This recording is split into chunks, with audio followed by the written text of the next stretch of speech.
These are our neighbors. These are our family members. Medical debt is not something you can see when you look at somebody, but it's something that weighs on them very heavily. And we've heard in our office stories of people who are burdened and struggling to overcome what medical debt has done to them. People like Patricia in Hazel Park, who had a procedure, but then was notified until after the fact that it was out of network. She got hit with a huge bill. Michael from Ann Arbor told us he got a cost estimate for a procedure that was less than half what he actually ended up being obligated to pay.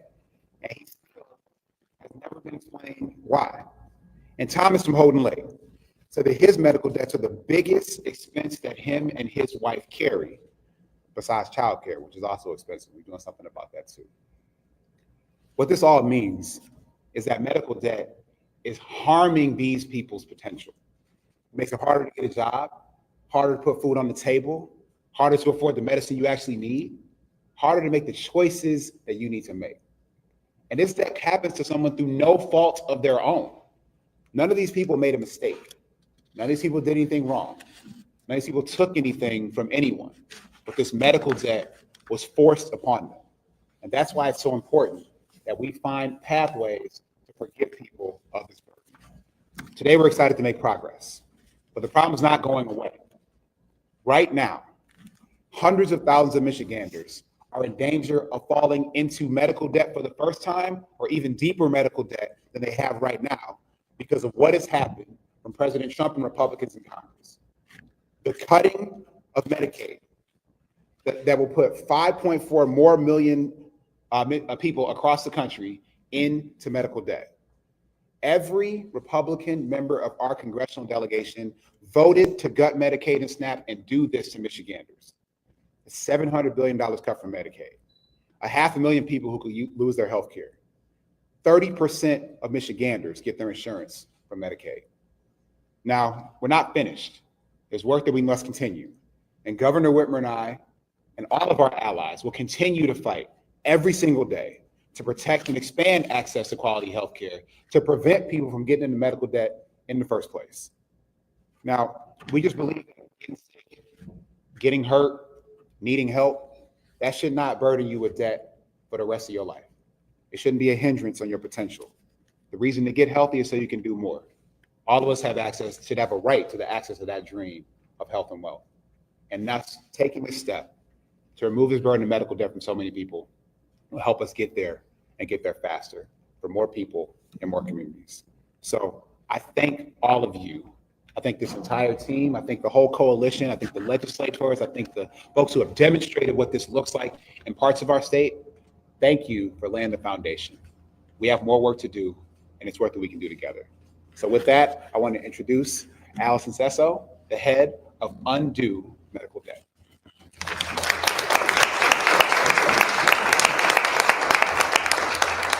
Thank you so much.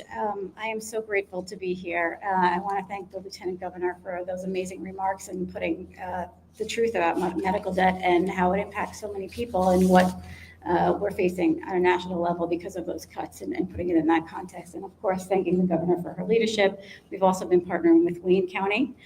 We've also been working with Oakland and Kalamazoo, and together we've been able to eliminate $182.6 million of medical debt here in Michigan.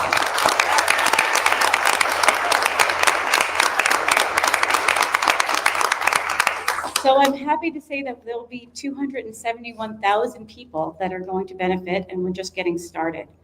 Those individuals will be getting letters from us signed together collaboratively. And I want to make sure people believe those letters, which is why it's so important that we're here today and we have so much press here telling this story and making sure that people know that this is no scam. Indeed, it is real. One of the things that we say in that letter is we ask people to tell their stories of medical debt, because as we've heard here, it is no fault of a person as individual. They didn't do anything wrong. Something happened. They got sick. We're all vulnerable to getting sick. We're all going to get sick one day. The number one predictor of whether or not you end up in medical debt is whether or not you get sick. It is not related to your insurance status or anything else. That is a sad reality. And the truth is, the situation that was already bad is only going to get worse. Those Medicaid cuts are going to make it not only hurting the individuals that are going to end up being uninsured largely, but also it's going to increase the price of medical care for everybody else, because we need people to be in the pool in order for it to be cheaper across the board. And so just because you don't have Medicaid doesn't mean that action is not going to hurt you. And I want to make sure everybody is clear about that and clear-eyed and understands what this means. On top of that, there was supposed to be a law that was going to be implemented at the end of this month that would ensure that medical debt would not end up on people's credit. That law is now not going to be put into place. And so not only is there going to be more medical debt, but it's going to be worse for people. The impacts are going to be worse. But I'm happy that there's leaders like Senator Anthony that are not only doing this work with us and being champions, but also to get rid of the medical debt, but also looking at other legislative solutions that can help reduce the impact of medical debt, and that the conversation is really happening. I do want to tell you just a little bit about our work and who we are. So we're a national nonprofit that eliminates medical debt across the country. We've been able to get rid of $20 billion of medical debt, believe it or not, in our short existence. But there's at least $220 billion of medical debt out there. And this is not a final solution to the problem of medical debt, but it certainly is a good solution for the people that are impacted today. And I'm really happy to bring that here. People wonder, how are we able to do this work? We get rid of medical debt for pennies on the dollar. We are mimicking a for-profit debt buyer, except when we get rid of that debt, we don't follow up and say, pay us something back. We'll come into a payment plan. We say, your debt is free and clear and you no longer owe it. And so that's how our model works. People say, is this magic? No, it's just math. There is a reality that medical debt can be bought for pennies on the dollar. $1 relieves $100 of medical debt on average, and that's what we're bringing here. So it's a great return on investment, a really solid investment by the state, by the counties, and by lots of donors across the United States. So I am thrilled to be here. I want to thank all of the providers that have worked with us. We don't do this by ourselves. We need the hospitals to work with us, and many have. Across the country, we've worked with almost 400 hospitals, and we've worked with some here, and we're continuing to knock on those doors and get other hospitals to work with us as well. They understand also that this issue is preventing people from going to get the care that they need.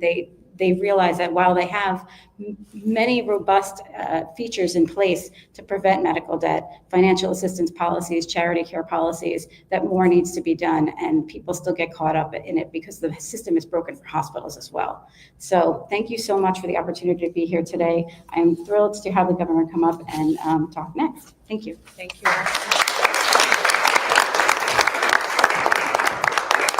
Thank you, Allison. Hi, everyone. I'm really excited to be with all of you today as we erase $144 million of medical debt to nearly 210,000 Michiganders. I want to start off by thanking our partners in Wayne County, Oakland County, Kalamazoo counties. Together, we've worked with Undue Medical Debt to make sure that Michiganders are not drowning in their unpaid medical bills. I also want to thank all of the advocates and legislators who have been fighting to relieve Michiganders of their medical debt. I especially want to thank Senator Sarah Anthony, my senator in Lansing, for her leadership in the legislature on this issue. Your commitment and dedication to Michiganders has really paved the way so that more people can get ahead. Today's announcement was made possible because of Senator Anthony's hard work and so many folks in the legislature and stakeholders, and so thank you. I want to also thank Developing Kids for hosting us as we make this exciting announcement.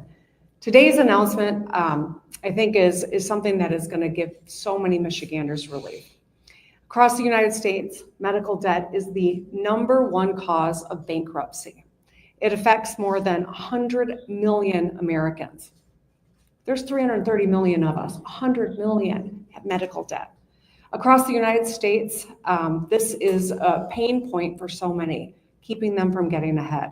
It includes nearly 700,000 Michiganders who have to choose every day between paying off medical bills or simply putting food on the table and paying their utility bills. But here in Michigan, we believe that being sick or getting hurt shouldn't have to mean going broke. And that's why I'm really proud that the work of our administration has done to address medical debt and to support the financial and physical health of people across our state. You know, a few years ago, we secured $4.5 million in our balanced bipartisan state budget to relieve medical debt for hundreds of thousands of people. And earlier this year, in my State of the State address, I asked Republicans and Democrats to work together on bipartisan legislation to further reduce medical debt.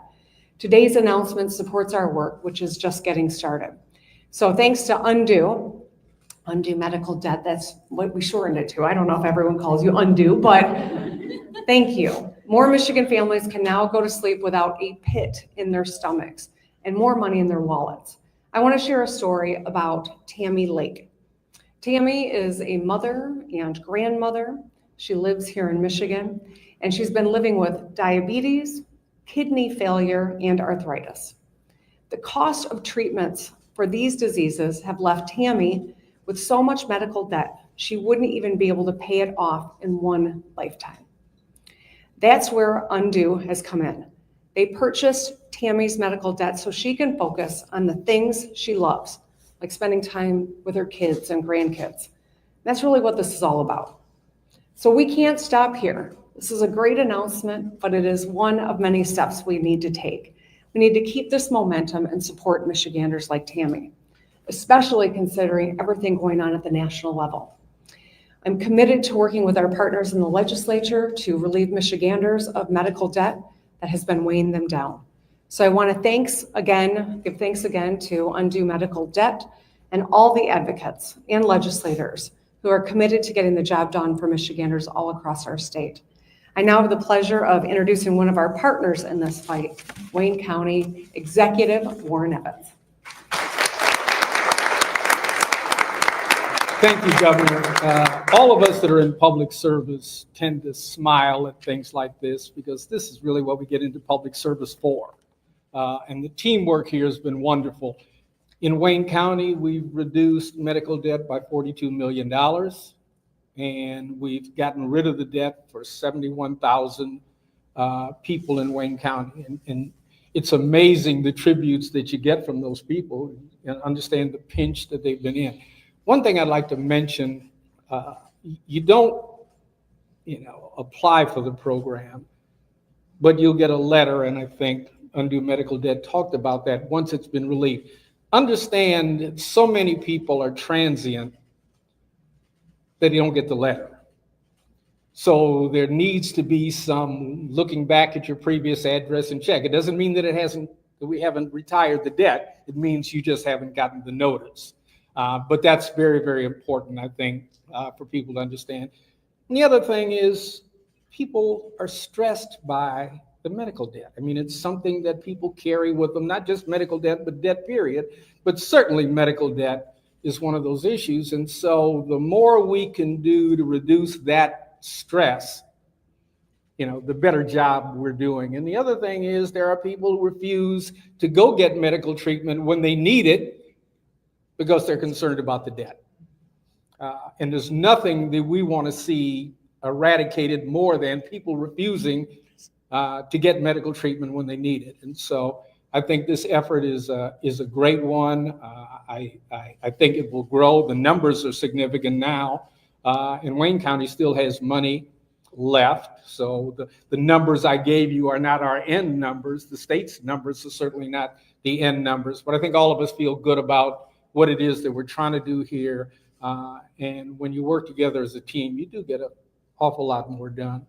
And speaking of teams, I want to introduce Senator Sarah Anthony, who has been a leader in the legislature on this issue and a bunch of other substantive issues. But every time we see each other, we smile about this one because this one is a winner.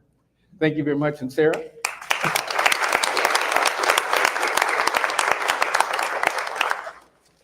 Good afternoon. I'm so excited. This is such a good day. It's such a good day. I have formal remarks. I will keep them today. Thank you, Governor. Thank you to everyone to be here just to celebrate this exciting step forward in combating medical debt. Our state is strong when our people are strong, when our communities are healthy and they're thriving. That's why in the very first month that finally, Democrats had the gavel in the House and the Senate alongside our governor, we made a list we made a list of the things that would transform the lives of people. And all roads lead through the budget. I always say that budgets are moral documents. You can tell me that you care about kids, show me the money. You can tell me that you care about roads. We need to show you the money, right? Okay, so there's so many things that you can say that you care about, but ultimately what you invest your money in shows us that it's real. And lowering costs for Michiganders has been near and dear to my heart and the hearts of so many in the state capitol. And we've accomplished a lot in the last 3 years, from universal school meals to protecting money for affordable housing. But while I'm incredibly proud of these investments, they don't mean much if people can't afford or access quality health care. And an unplanned, unexpected illness or accident is already stressful enough without having to worry about how to cover the cost. No one should have to choose between paying their rent and getting a surgery. Our Michigan residents deserve relief. So the $4.5 million that we were able to secure in the state budget has already paid dividends, in which you've already heard today. And we are just getting started. So in partnership with our governor, our lieutenant governor, and legislators on both sides of the aisle, we have started to work to continue to fix this broken system that too often puts profits over people. This year, we are proposing an additional $5 million in the state budget for medical debt forgiveness, extending relief to additional residents. We're also looking at this from a policy perspective. And I know oftentimes when you read the headlines or look at the news, you see so much division in government. But I'm pleased to report that the bills that we are already moving throughout the legislative process have bipartisan support. Because regardless if you live in a conservative community or a liberal community, medical debt affects everyone. And so I've been excited to partner with legislators both in the House as well as the Senate, and again, on both sides of the aisle, to address medical debt, not only through the budget process, but also through the legislative process. So we are working with folks like Denise Menser or Senator Lindsay to introduce bills to prohibit medical debt from counting on your credit report. Because no one should be forced into a cycle of debt and poverty simply for essentially getting health care. Together, we can create a future where communities are no longer weighed down by burdens of medical debt. We can build a system where health care is a right, not a privilege, and where everyone can access care that they need regardless of their financial standing. So let us stand united in this mission, because when we lift each other up and fight for our values, we create a stronger, healthier, and a more prosperous Michigan for everyone. So thank you all again for coming.